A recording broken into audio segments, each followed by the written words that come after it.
Extreme entertainment.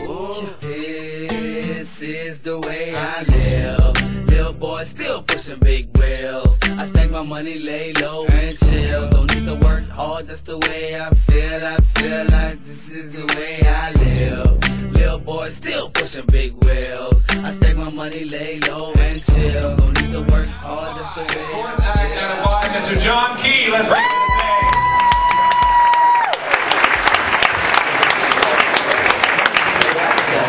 Wow, how you guys doing tonight? Great comedians up so far, eh? As you probably can tell, I'm Korean. Who am I kidding? All you guys think I'm Chinese. You know, that's okay, because my whole life people always just assumed I was Chinese. So recently I said, fuck it, I might as well just go with it. So I sold my Hyundai Tiburon. I bought myself a Honda Civic. I souped up the engine, I lowered it, I put on some rims, and I put my little Hello Kitty doll in the back window. My favorite thing to do, I swear to God, my favorite thing to do is just to drive around on weekends really slow and cut people off. Let me tell you, just last weekend, I had this old white dude like swerve past me, roll down his window and scream out, "You fucking Chinese, learn how to drive!" There I am in my car. Dude thought I was Chinese.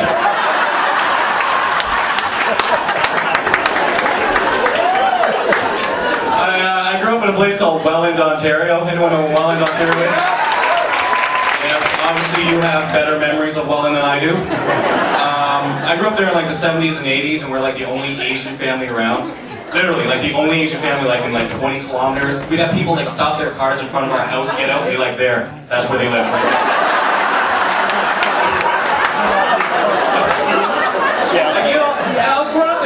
I face a lot of racism, right? But it's not like the racism you get down south, like that KKK shit.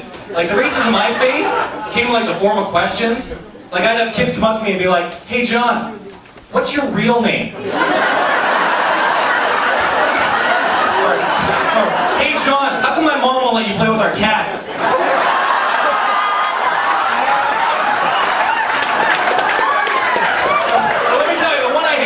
The absolute is when kids come to me and be like, "Hey John, ching-chong, ching-chong, walk! Can I say something in Chinese? I'm fucking Korean!"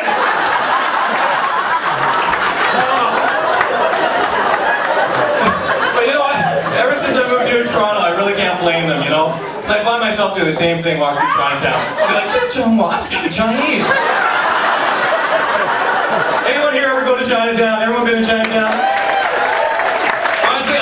I just love it. Like, where else can you go in the city and have 100 different old ladies bump into you and not have a single one say, "Excuse me"? Like,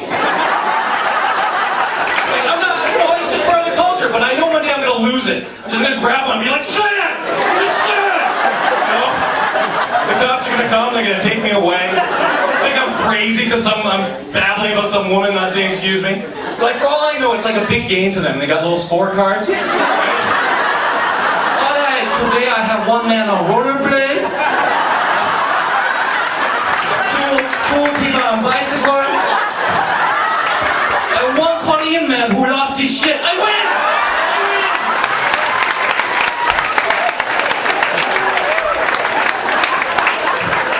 I went to Korea recently for the first time in my life to go see my girlfriend.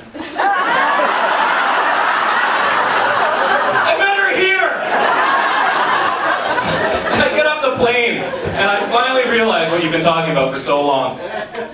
Holy fuck, do they all look the same? Like,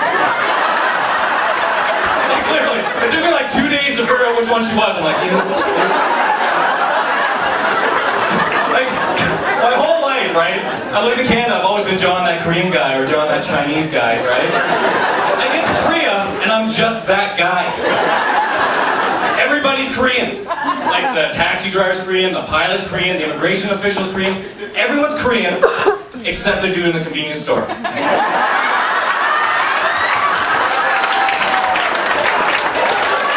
Dude was white. It blew my fucking mind away. But the most fucked up part about it was that none of my friends would shop there. They're like, "Oh no, John. It smells bad. It smells like macaroni and cheese.